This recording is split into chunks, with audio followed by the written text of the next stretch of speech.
Guys, it's two per plate. Where's the sheikh? Abdullah and Mikhail, 2 per plate. Assalamu alaikum. Where is our sheikh? The sheikh's here. The sheikh's here. No, sheikh. Not a sheikh.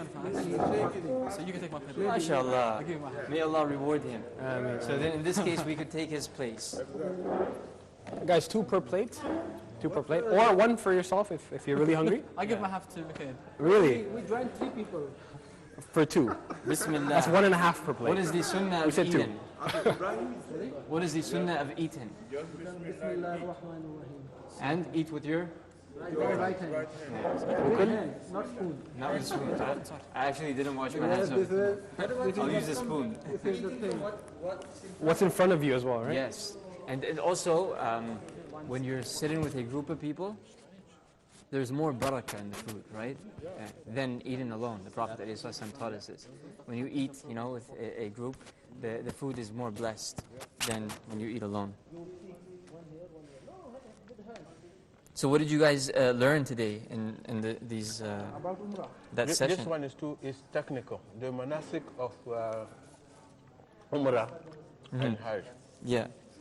And the prohibitions and things like that.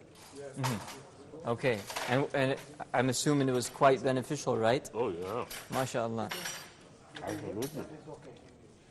I was participating when this guy came and asked me to come and distribute food. Now you can use tissue.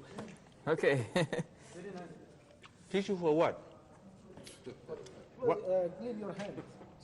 Huh?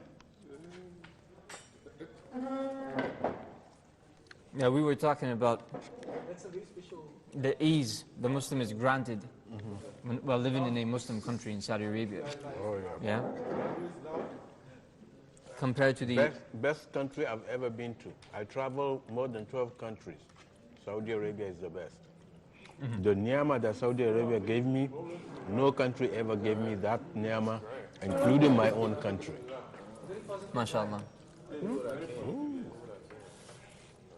In fact, I'm going to take a bulldozer to get me out of here. A bulldozer. Seriously. Bulldog to get you out of here. They're going to take a bulldozer to get me. Yeah, I My often family hear was that. very, very upset when I told them of my intention to retire in Saudi Arabia. They said, no, you need to come back here. You see, but I'm sorry. I need to follow my own path. This one you need? You need this one? I can help them even if I'm away from them. I don't have to physically be there. And I can go there every year. Yeah. Okay, you can do it. Because I want to go to Medina. You have like children? Because Yeah, my child is in the States. give up this one. I have a very small. No, I'm not talking about the people of the state. I'm talking about who in Africa. Okay. Yeah, they are the one who wants me to come there. But they think if I buy a house, if I buy anything here, I'm just doing it for my wife, and it's not going to benefit them. No, Allah has blessed you. Allah has blessed you by bringing you to Saudi Arabia. Yo, How long have you been Muslim now? No, I was born a Muslim. MashaAllah. Yeah, I was born a Muslim. Sheikh, tell us something about yourself. You are born Muslim. Alhamdulillah. He's Saudi. He's a Saudi. I will introduce. Okay. He may have missed some points. I'm actually mixed, half Saudi, half American. I was born in Saudi Arabia, lived here, brought up here, lived in the States for 3 years in New York, then came back over here. So I studied high school in the States, right? And alhamdulillah, I was born a Muslim, grew up as a Muslim, started seeking Islamic knowledge since, I was 7 or 8 years old in school. But being in the States really took me away from that, right? Especially during those sensitive years, the age of 16, 17, 18, 19. A lot of influences. Very much, yeah, big influences. And it's really hard for you to practice Islam when you're a teenager in the States, right? Unless, I was in New York, unless if you are surrounded by Muslims or, within a Muslim community. Otherwise, it's going to be really difficult. And I was, far away from a Muslim community. The masjid was about 30 minutes driving or something. So subhanallah, when I came back to Saudi Arabia, it took me a few months or maybe over a year to recover, and to gain that iman back. Yeah, it's not easy. I mean, we were just talking about this, that when you're living in the States, it's easy to do corruption and it's difficult to do good. When you're living in a Muslim country, it's easy for you to do good and it's difficult for you to do corruption, right? If you do something bad, people are going to be looking at you like, what are you doing? Over there, you do something good. You grow your beard, or your wife wears hijab, people are looking at you like you're bugs, like you're mosquitoes. So that's the challenge that people face in the West. And I really, encourage them to stick to one another, to stand firm, to seek knowledge, to be surrounded by the righteous people as much as they can, so that influence does not affect them so much. Yeah. But the same is applicable here.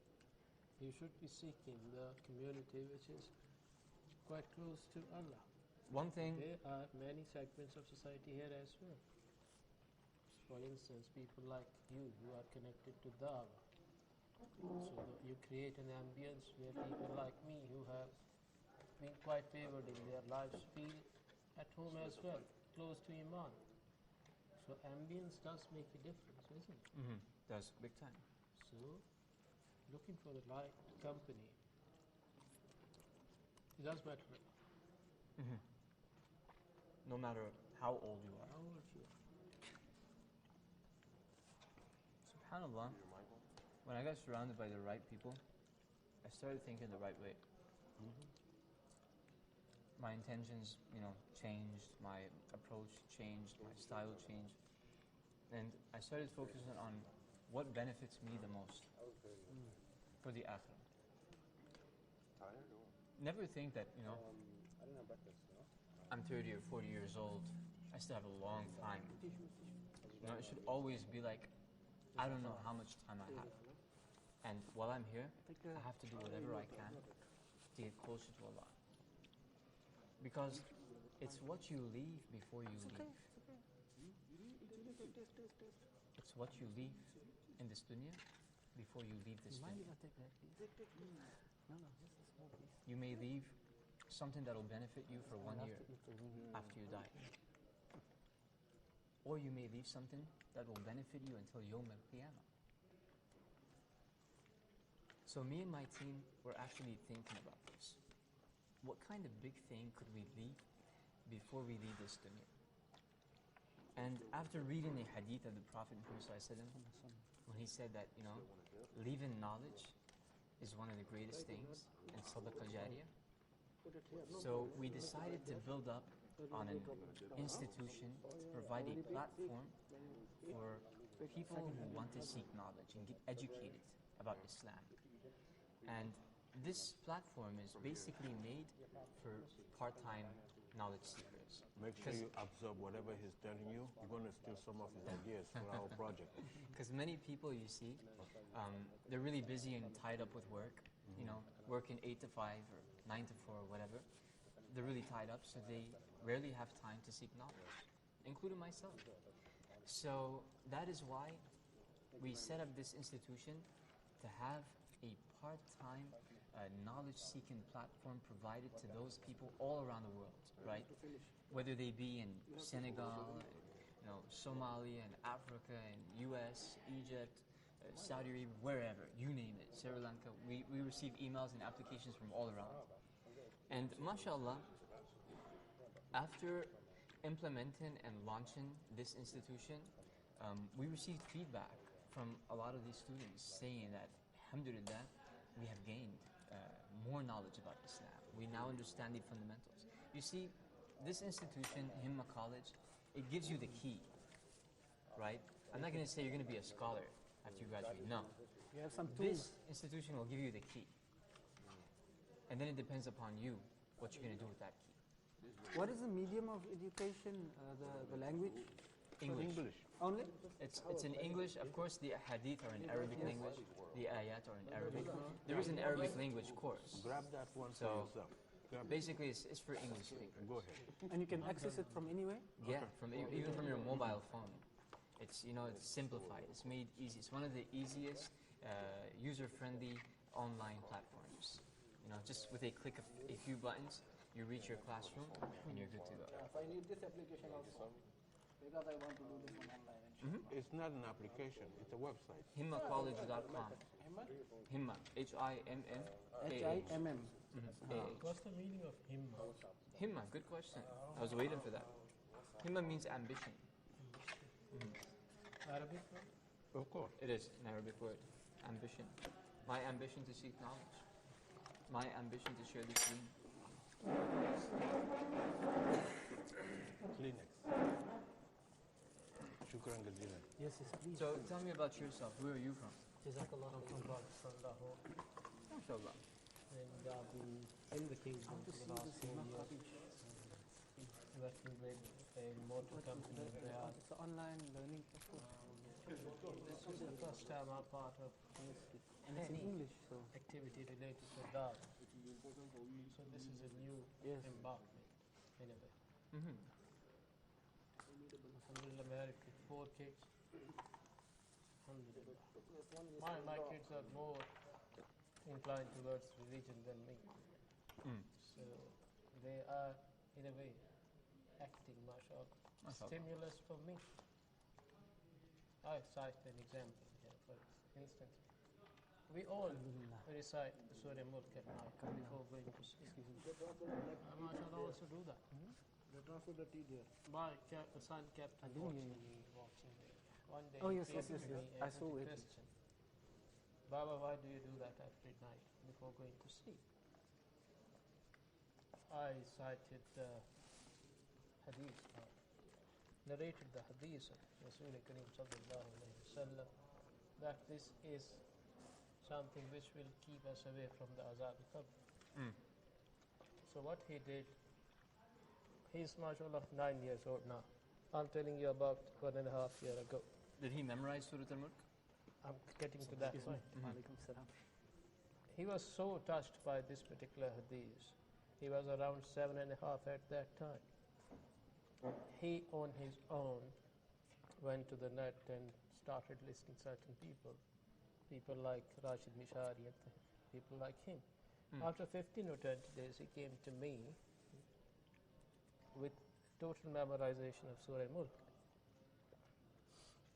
and recited the whole surah for me. And after that, once he memorized and started recitation for me, he made me memorize as well, alhamdulillah. And after that, the interesting phase came. He started putting me question about the very meaning of that. Why? What does it say?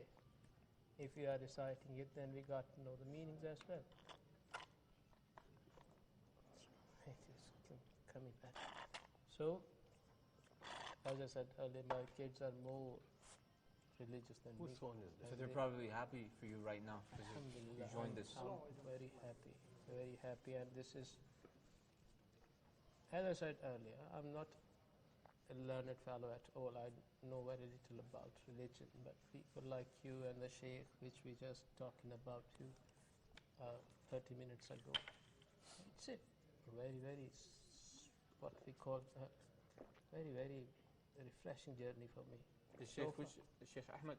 Sheikh Ahmed, who we MashaAllah. were talking to, who were explaining the rituals of Islam, right, Hajj, right from the beginning till we have got to the Ihram stage, and Yeah. what are the restrictions and do's and don'ts of Ihram. Yeah, So mashallah, it's- Sheikh is very beneficial. MashaAllah, he's He's an old school knowledge seeker. he's a very He elaborate. has knowledge, mashallah. The best thing about him, which I like, he's very elaborative and conveys the whole thing in a very simple way. So a naive person could get the whole idea. Good. Did you take notes? Pardon? Did you take notes? I didn't, but I can. Yeah. One of the most important things for a knowledge seeker is for him to take notes. As he's listening to a sheikh, just to grab the hands of a sheikh such as Sheikh Ahmed. It's not easy nowadays. The scholars are busy. feed in the ummah with knowledge. And for them to sit with a little gathering, with a little team of people, it's very rare.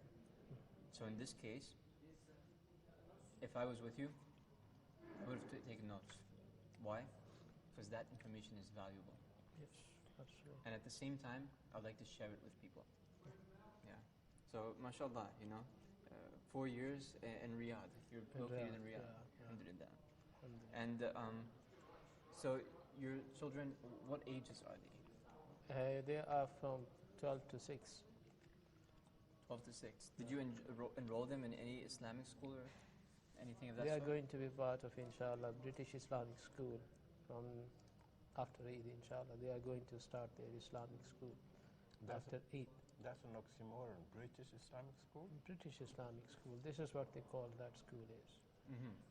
They follow the British curriculum, but with the Islamic teachings are compulsory there. Yeah. Good. This is what they are telling me, and hopefully they live up to their words as It's well. called British Islamic School? British Islamic. I like that. I never knew that, Saudi Arabia has a British Islamic school. Yeah, this is Very what they claim to be. The whole environment is all about going to be. But now Saudi government imposed this and make a restriction for every school. They should have the Quran classes, each and every school. They need to have the That's Quran good. teachers and they have the Quran classes. That's good. They do in almost, in almost all schools. No, almost private, all some schools now private have. schools, they do what they Because want. this one, they implemented by forcefully also. Yeah.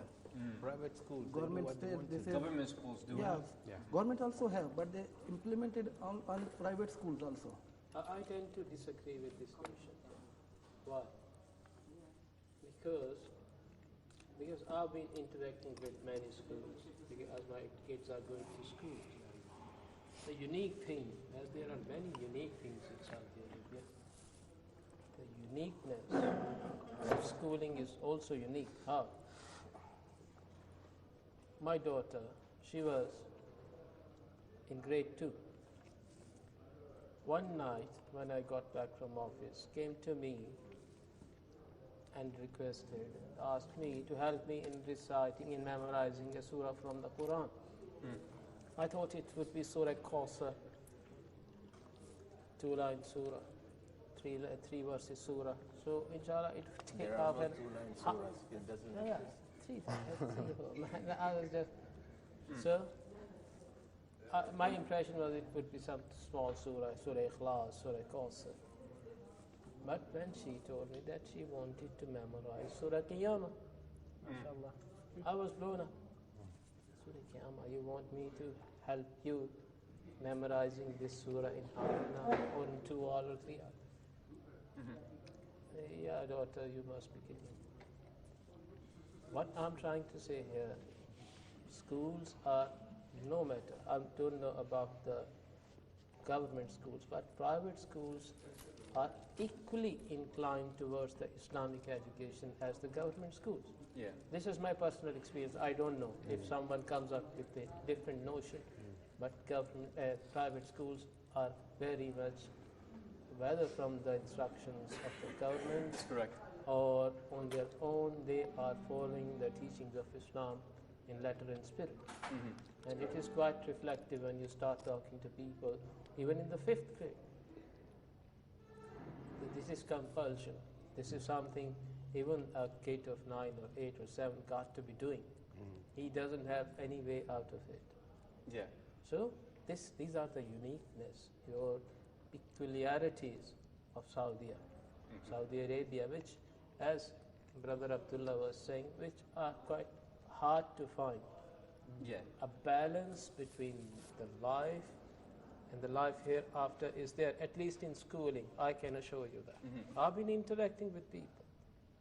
The ambience or the environment which the government has invoked or inducted in the schools, injected in the schools, is very close to Islam.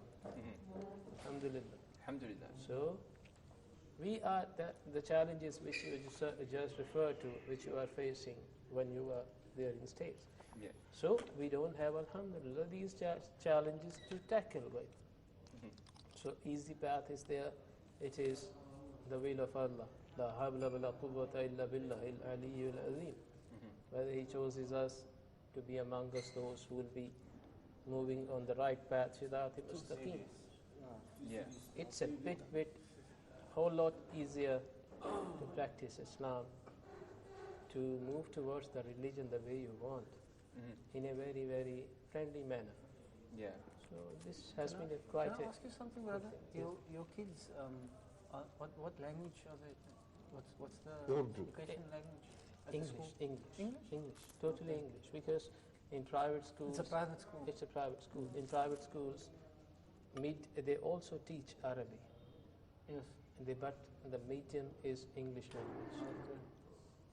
So they do come up with Arabic words for me as well. So I'll have to put a question to them.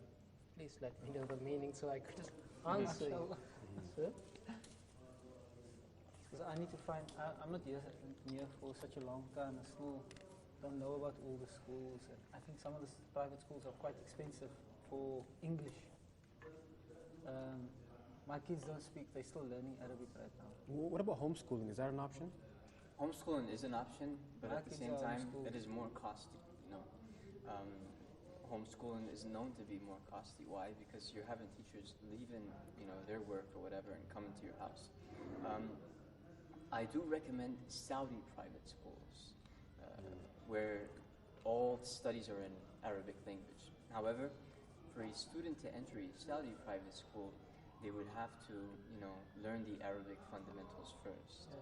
And it's not so hard if the student is still, young, 5 years old, 6 years old. I remember when I was 5 years old, I couldn't speak Arabic, even though I'm half Saudi. The reason being is that my mother used to speak to me in English, and so did my father. So when they put me in a Saudi school, I was, going through a difficult time the first 3 years, right? I would speak Arabic and be made fun of due to my weak Arabic. And as I grew older, and I noticed that when I speak English, everybody's looking at me like, how is he speaking American English? So I would be made fun of also. Oh, this is a Khawaja, it's an American guy sitting between us. So what I would do is, when it's time to speak Arabic, I would stay quiet.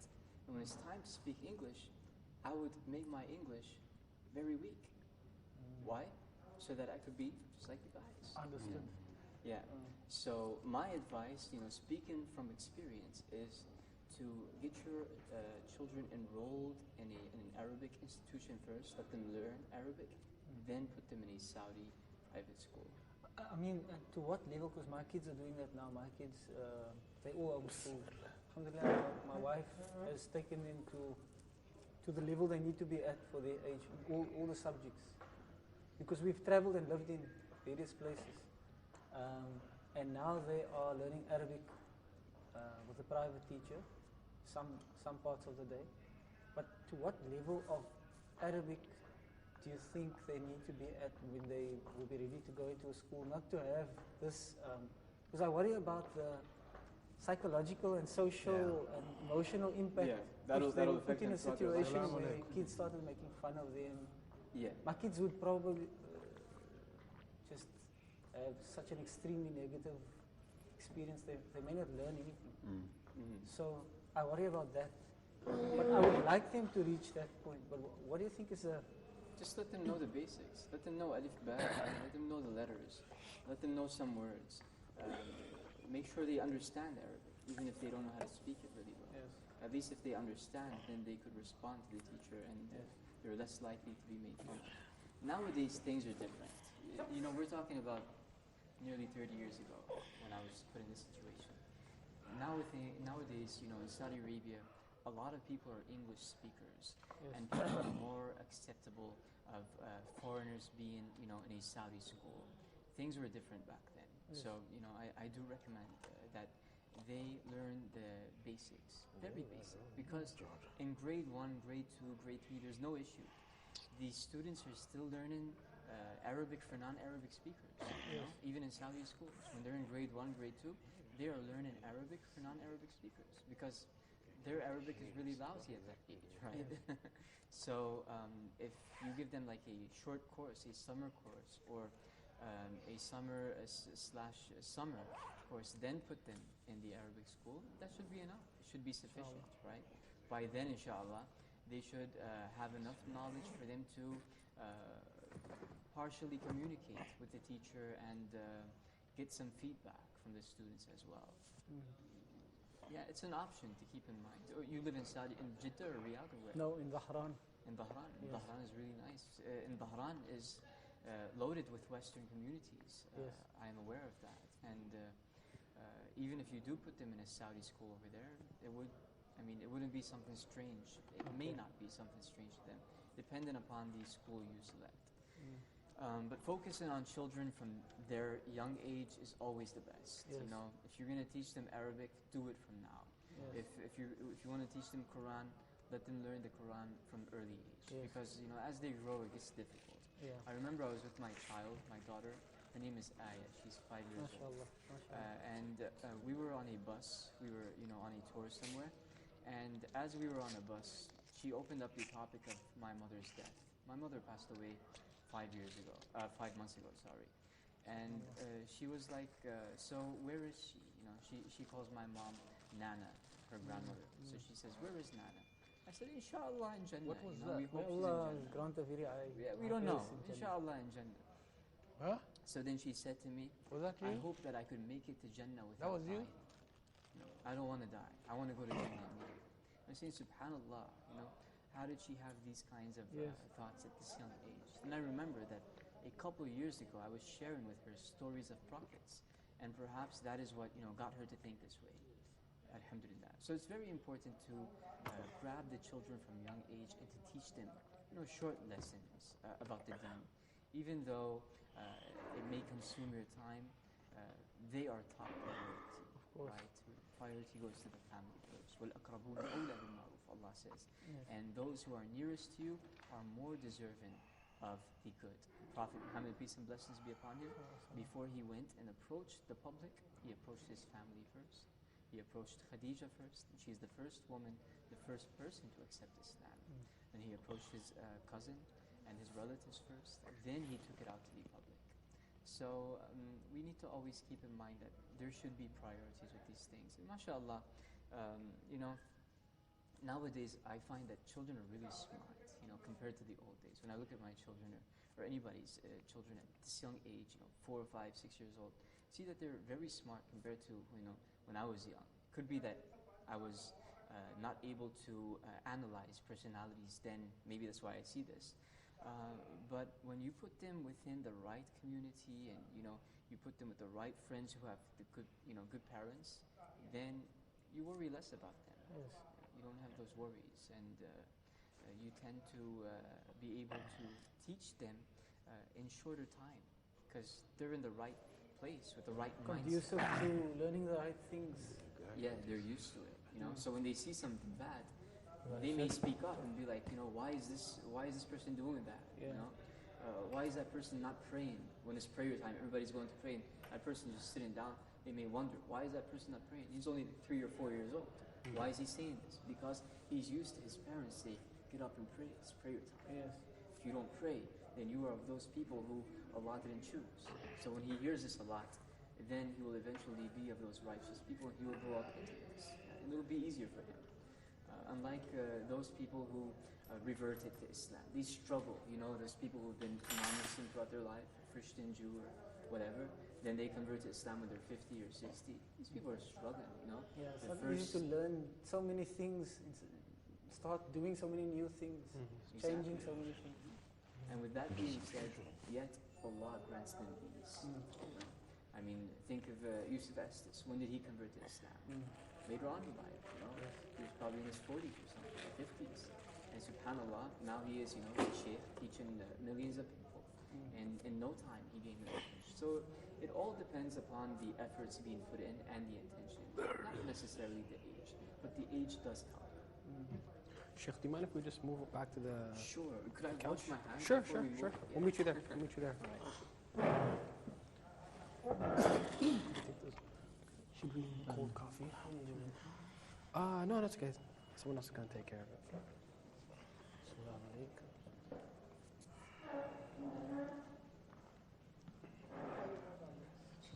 Walaikum salam. You take you mean how was it? Abdullah, Change of environment. join me, please. Yes.